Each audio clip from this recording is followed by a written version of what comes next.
Hi everybody, I am Brittany from Bonham Louise Knits, and this is a knitting podcast. I am a mom and I live in St. Louis with my husband, and we have two little boys, Teddy and Redford.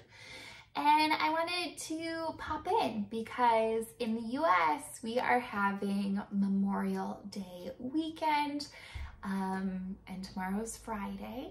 And it is very, very late at night right now. Hopefully the lighting's okay, but if you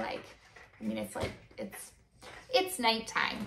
But I wanted to pop in because I am actually going out of town with my older boy, Teddy, and we're going to Michigan to go visit one of my favorite people in the whole entire world, and she is expecting her first. So this day has gotten a little bit away from me. I'm an okay traveler, but when I go to travel, I just feel like I have to do all of the things before I leave.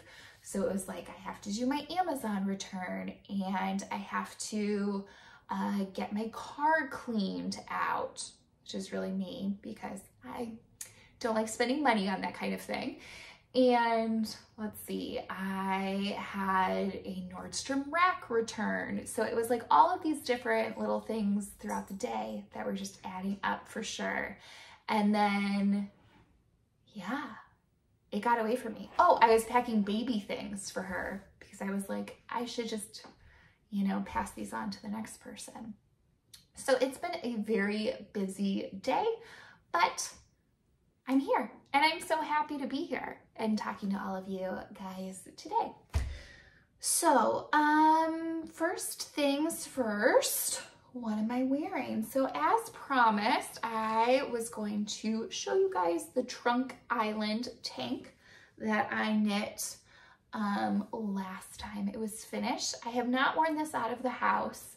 So it has been warm in St. Louis, so I could definitely have worn it out. Here, I'm gonna stand up a little bit so you can see kind of where it stops. It floats out a little bit from my body, which is what I like. So that's it. It has these little bow details.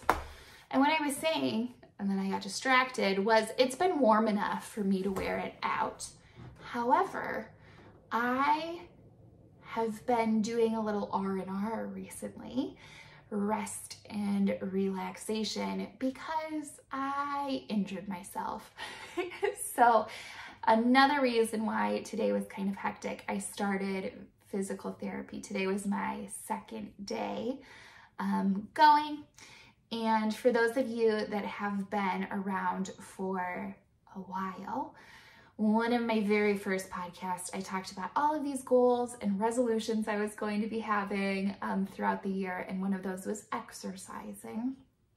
So I've been exercising, and I got to the point where I thought, like, I'm kind of like an athlete now, which I had a rude awakening. I'm not an athlete.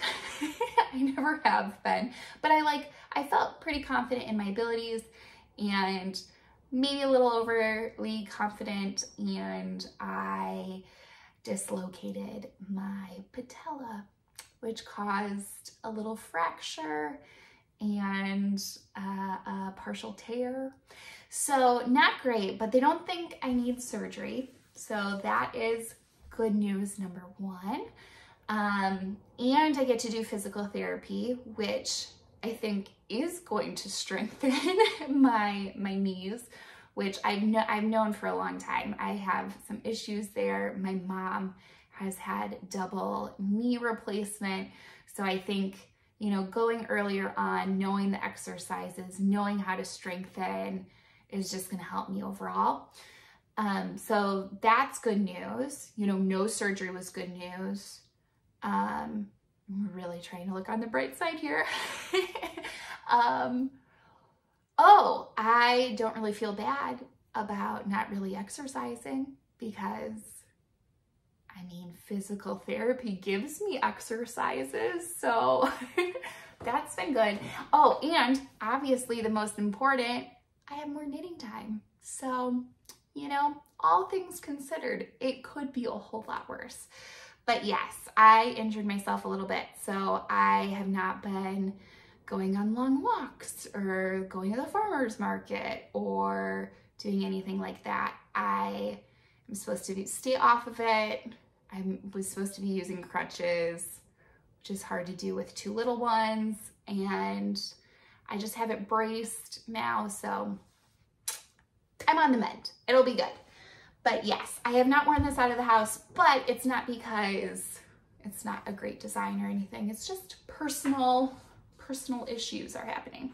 So I do have a strap bra on underneath this, but you can't really see it.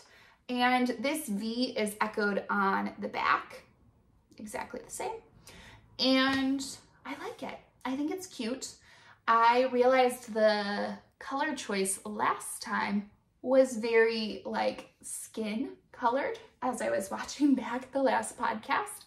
And I'm like looking in the camera right now and thinking this might be similar. So I might need to start picking like slightly different colors for my skin tone, or, you know, spray tan, spray tan some of this out so that there's more of a contrast. But Trunk Island tank, this yarn was Pearl Soho. It is in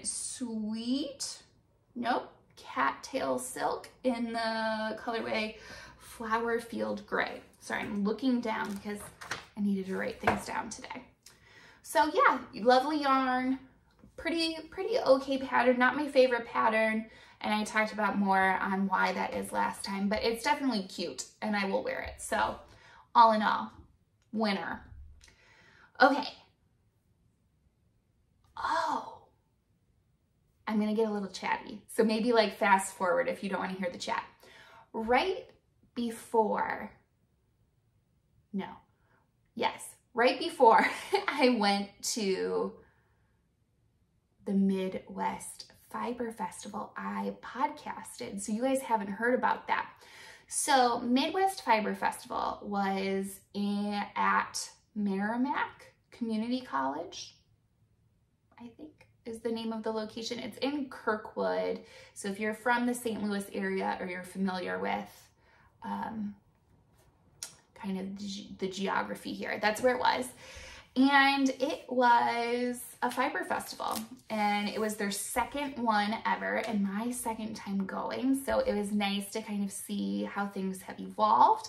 It was a much larger festival this time around than it was last year. So I think that all things considered was great for the community of fiber enthusiasts here. And the way that the Fiber Festival works, they had different classes that you could take and sign up for online. They, I believe, all had a cost associated with them, and they had different sessions. You had to pick like, okay, what would I want session 1 or session 2 on Friday, Saturday, and then also on Sunday. And then they had a large marketplace in like a gymnasium at this school. And yeah, it was good. I did classes on Saturday, and if you signed up for a class, you could go to the marketplace the Friday before. I chose not to do that. So if you've been around, you know that I'm trying not to spend a ton of money, but I haven't been very successful. And honestly, this podcast is like holding me accountable a little bit, because when I was watching other people podcast and they had acquisitions every single week, I was like, wow, these people, they buy a lot of things. And I do too. So it helped me realize that, yes, I've been knitting a lot, which means you have to, you know, buy things so that you can keep going. But it's also held me a little bit more accountable to the things that I already own and making sure that I'm working my way through that stash a little bit. So I did not go to the marketplace the Friday before, and I just went on Saturday. So in the morning, I took a class with an instructor named Ariel, and I actually took a class with her last year, and she's lovely. I don't know her last name, but she has been in St. Louis for a while and in the fiber community here. She seems to know everybody, and everybody knows her, which is great to kind of start to like meet people that are interested in yarny goodness. And the class that I took in the morning was frogging and fixing, which I actually knew how to do. I just really wanted to go to make sure that I was doing things the right way. And I found out that there is really no right way to do those things. Any way works if you can't see that there was a mistake and now like you can't tell that there was one ever. Whatever you're doing is fine. So I learned to go with it, roll with it. If my method is working, just keep going. And I think that was definitely good advice for me. So for that class, they had us do a stockinette swatch and a garter swatch, and then a swatch of our own choosing. And then we would drop stitches on purpose, we would twist stitches on purpose and fix them. And that was really good practice because it felt low stakes. And I think if I would have done that earlier on in my knitting journey, it would have probably saved me quite a bit of hassle and headache if I just like took a minute to say, okay, let's drop this stitch and like see how to fix it, and not do it on, you know, a brioche project or something like that. And one of the reasons why I did want to go is because that has happened to me on a brioche project, and for the life of me, I could not figure out how to fix it. So I didn't get to that point. The class kind of ended, but definitely well worth it. And if you are in the St. Louis area and there is a frogging and fixing class at one of our local yarn stores, I think it's worth looking into. And then there was a break in the middle of the day, so I went and grabbed some lunch. There are food offerings at the festival, a little lacking. So I went and got lunch out and then drove back for my afternoon class. And before that class started, I stopped and looked around the marketplace and I didn't buy anything. So I think that was good. The one project that I was kind of thinking about getting some really cool hand-dyed yarn for was a Lento sweater, and I'll pop a picture of that up here or there or somewhere on the screen so you know what I'm talking about. But that project is apparently like a magic project where you only need 2 or 3 skeins of yarn to do a whole sweater for most size ranges. And for me, I need more yarn to make a sweater in my size. So I was like, ooh, this could be a moment of like, I can have a beautiful hand dyed sweater without breaking the bank. But alas, I didn't find exactly what I was looking for. And I thought, you know, there are other things in my queue and on my list that I kind of want to do. So I'm not gonna just buy something to buy something. So yay me. But in the afternoon, I did a steeking class. So I'm trying to, oh, this will be kind of the front of it. So I had my little swatch, and for those of you that have no idea what I'm talking about, steeking, I had a swatch that looked like this. And then I prepared my cut by doing like a little crochet chain all the way along. I have no idea how to crochet, so for those of you that do, you're probably looking at that going, but yes, this is my first crochet event ever, and that's that blue that's kind of going along there. And so we prepared, by doing that little crochet chain and then cut that knitting. And now I have a beautiful two set. So I then picked up some stitches and pretended to do like a button band. Why would you want to do steeking, you may ask? Well, if you are somebody that maybe wants to knit like a cardigan, here I'm gonna do it this way, and you don't want to go flat, flat, flat, flat, back and forth, which is gonna require more purling, which I don't really mind doing a ton, but my tension is not the same knitting and purling. So this allows you to make that beautiful cardigan in the round. So you can just go woo all the way around your sweater, which for some people I think is a little bit more intuitive and quick to do rather than knit, purl, back, knit all the way back. So I was very excited about this. I was always curious about steeking, and I think that looks pretty good, honestly. And these are my little Hudson Bay blanket colors for Teddy when he was in the womb still. I made him a little baby blanket with that. So those were all leftover scraps. What did I learn about steeking? It's not that scary. If you know how to crochet at all, like preparing was not that bad, even for somebody that doesn't know how to crochet. Use probably 100% wool or something that has a lot of tooth to it that those stitches are going to stick together and won't go anywhere. Seemed to be a word of advice that was echoed again and again and again. The other thing with this, I had never knit a swatch that has all of these little danglies before. So why did I do that? Well, I was knitting this in the round and just carrying the yarn around the back. And for people that have a project that will be knit in the round, sometimes swatching in the round is the way to go. And there are a ton of YouTube tutorials about how to do that.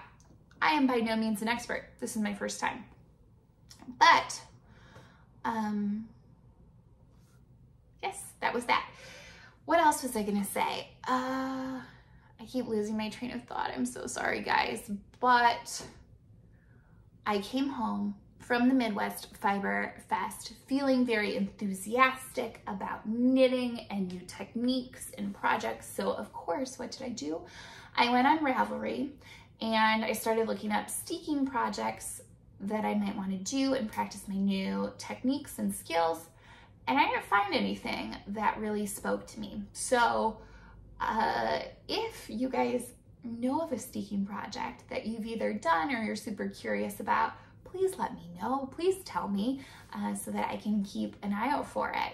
I don't know if my filters were wrong on Ravelry or what was going on, but I didn't see a whole lot of steeking patterns, and the ones that I saw were like very complex color work that I don't know, A, if I am that skilled, and B, if I really want that much going on. I'm a little bit more of a plain Jane when it comes to the projects that I pick. Midwest Fiber Festival. Okay, other things that I've been working on. So in my lovely little brown bag here, I bound off, one of those, my Sunday tee by Petite Knit.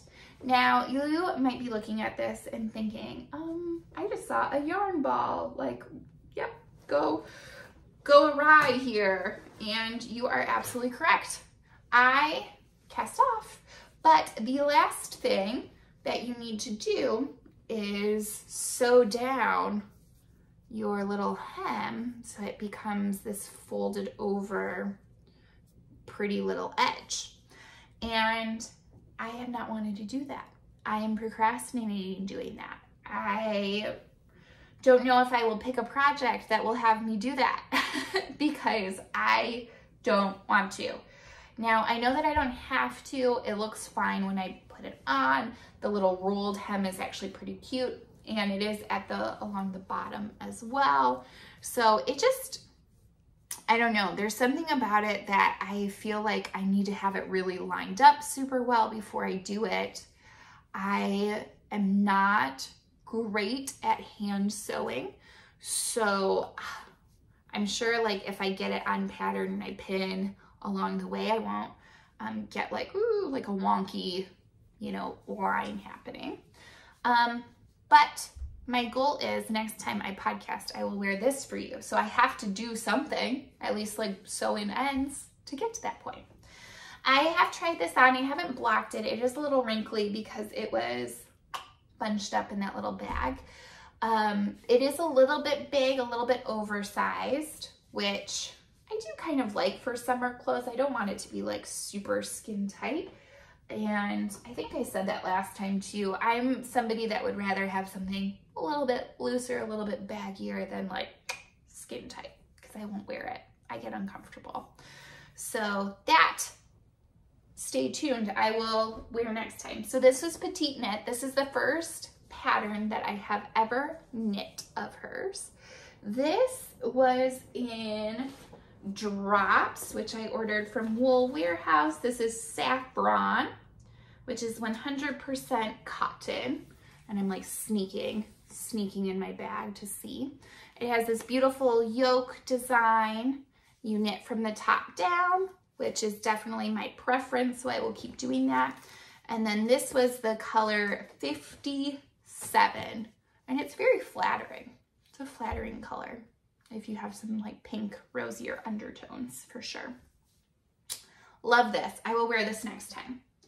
Okay, and I don't know if I had this cast on or not, but my second project, also by Petite Knit, and this one is the Anker tee.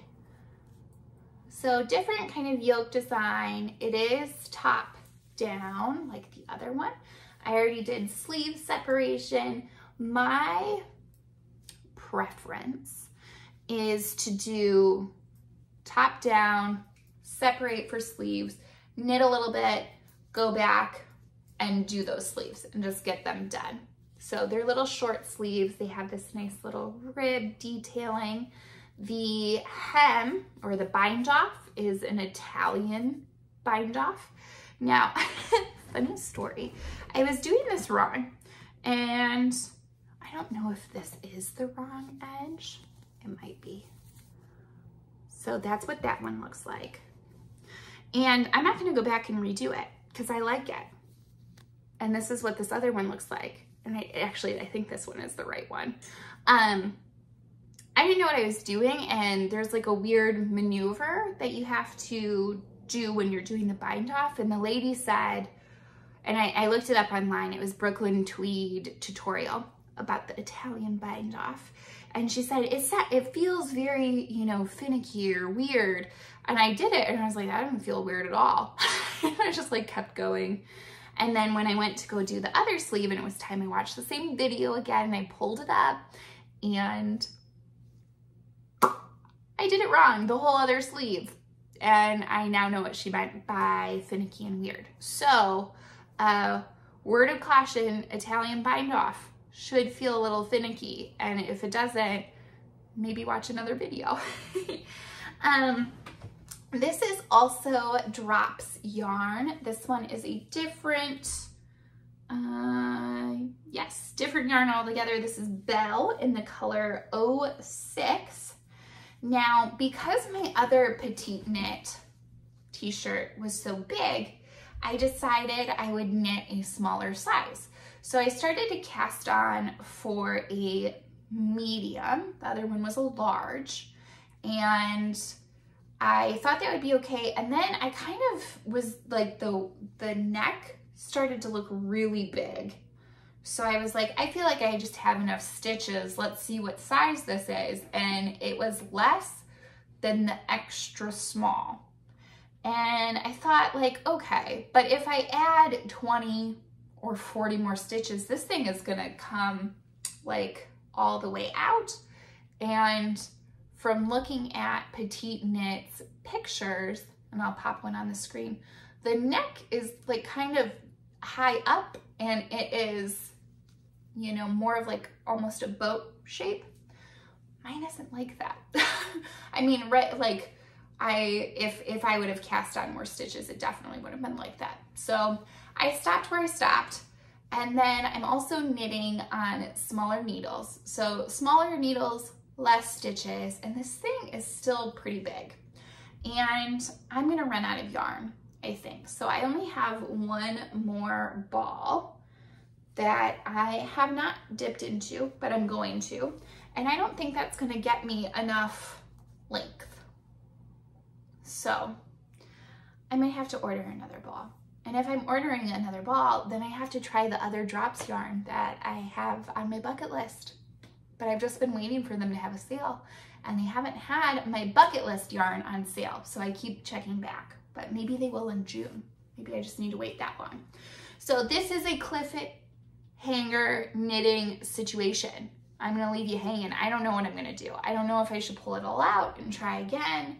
I don't know if I should make just a really cropped version. I'm not sure, we'll see. But I do really like that pattern. The other thing that I was gonna say, I had heard petite knit patterns were maybe lacking in information. And I would say I don't necessarily agree with that opinion.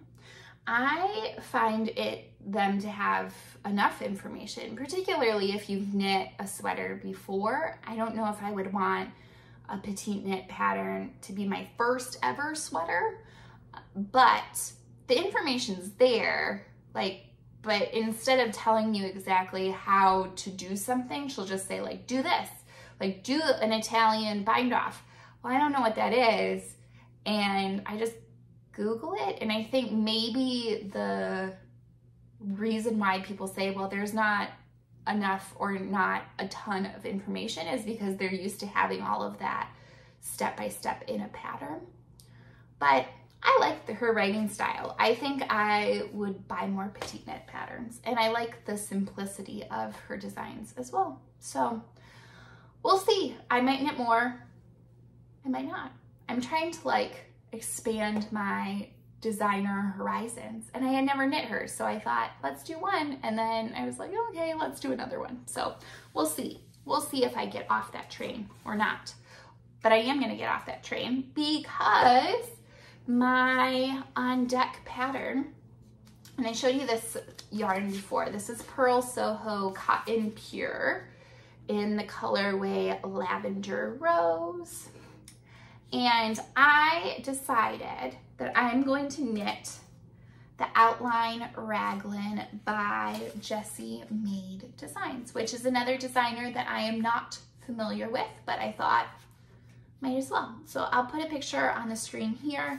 Different color from, you know, what the pattern photos show, but I think this is gonna be great. I think this is gonna be awesome. So I'm very excited. I'm going to put my husband to work and wind these for me. Okay, I have some acquisitions. I have book, I have recipe.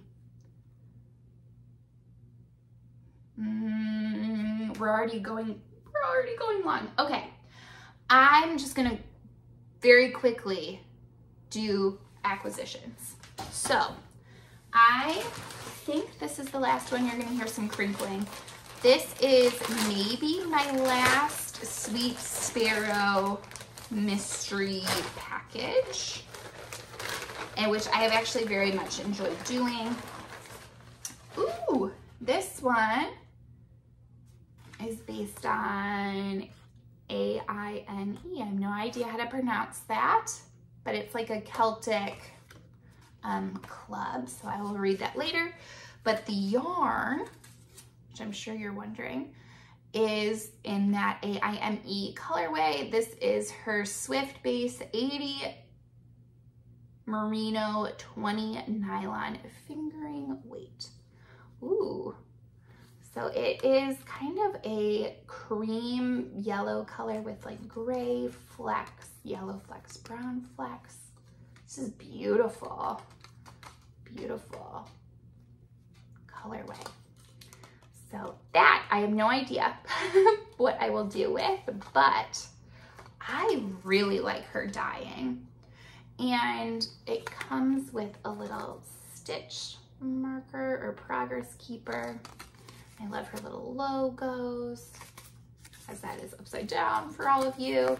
But she does a great job. I'm just pleasantly surprised every single time I open one of these. A beautiful, beautiful yarn. So I think she's gonna have to be my Lento hand-dyed yarn person extraordinaire. Okay, so that was Sweet Sparrow. I have two more. One of them, actually, I don't know. So I told you that I had an instructor at the Midwest Fiber Fest, and she was so sweet. She got me a little set of stitch markers. They're little hearts, and this is from Tangerine Designs, which has their own website, tangerinedesigns.com. They're great little markers. So they're made out of some kind of plastic or like resin, but it's a whole set of these little hearts. And she was so sweet. I was not expecting this at all, but it was wonderful. She said that I help people in the morning class, which maybe, I don't know, but I was like, okay, this is so sweet. So yes, that is another acquisition. I needed some stitch markers. I keep using the little light bulb markers from clothing tags, and now I just feel like I upgraded. So thank you, Ariel, if you ever watch this. I have no idea. And then I have one more gift, and gift acquisition. Well, it was a gift to myself for Mother's Day. I picked out my own gift, and I am shocked that this got here, everybody. Shocked. This came from the Ukraine, which I was just anticipating that there was no way that this was actually going to make its way to me, but it has. I have not opened it, so you guys get to see my surprise and shock and awe here of this beautiful thing. Now this is not something that I needed. It's just a pure want, everybody.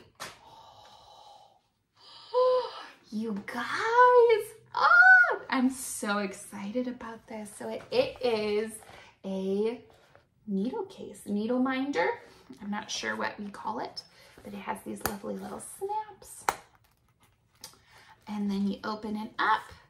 This is, I don't know, just like a stamp that they included in there. And it has little pockets for your cables or whatever else you want. And the other side works the same. You can snap this open, and there's some more pockets. And then obviously all of the places for your needles up and down. And he had a bunch of different designs. So the one that I got came with this little like notions pocket that I could put other things in. And then that just sits inside of here.